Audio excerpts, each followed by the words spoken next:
Thank you very much. Oh, I'd like to thank you all for that very, very warm welcome. The lights are very bright, actually, and I can only see the first couple of rows. But it's OK, because they usually put the very important and glamorous people in the first couple of rows. I actually don't know why they didn't do that tonight. Oh, hello, Tom.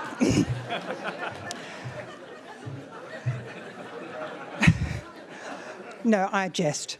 In all honesty, this is a tremendous honour. The previous recipients of this award are my absolute musical idols, people whose music I've been listening to all of my life. So to be even mentioned in the same breath is honour indeed.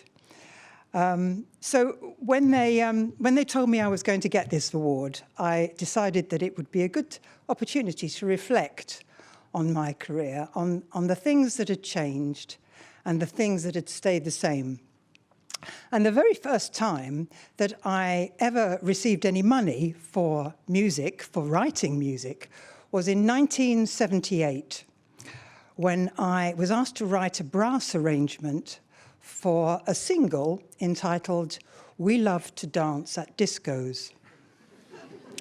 Now, I realised that this sounds like ancient history already. And so for the younger people in the audience, and there are younger people in the audience, obviously not in the first two rows. So a single was a 7-inch piece of vinyl. Well, OK, 18 centimetres. Doesn't quite have the same ring, does it? And it had an A side with a song on and a B side with a song on and a hole in the middle. And people used to actually part with money to buy these things. Imagine.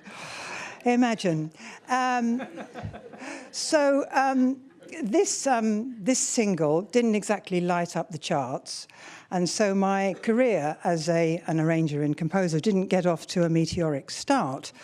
But, you know, I soldiered on, and I was offered better work, and I'm very grateful to lots of people who gave me work. And looking back on it, I do realise that a seminal moment was this meeting I had on Jeeves and Wooster. And Jeeves and Wooster was produced by a producer called Brian Eastman. And he'd already done some iconic television and film, Shadowlands, Poirot, Porterhouse Blue, all of which had really good music. So it was with some trepidation that I approached this project. And Brian was incredibly supportive. And all throughout the process, he was there and always had very good advice. He came and heard every cue in demo, and he came to every session. And really, I think it was a very important job for me, because I'd never done a series before, and I learnt how to use a theme and how to develop a theme, continuity and variation, and to score a comedy without doing comic music. And so I'm immensely grateful to Brian, and I'm very delighted to say that Brian is here tonight.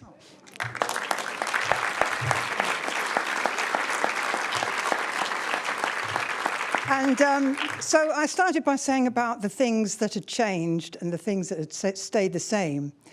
When I first went to the studio in 1978, I was the only woman, and I was the youngest person in the room.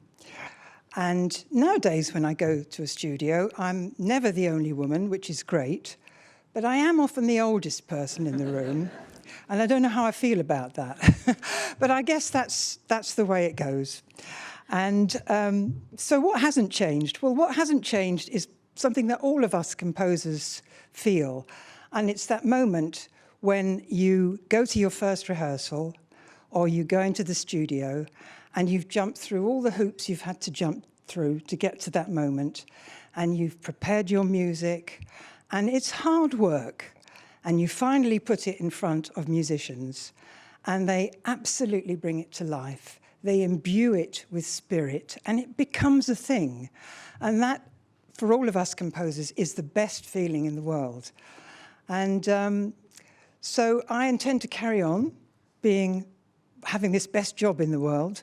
And I'm just going to say thank you again. And I hope you all have a lovely evening.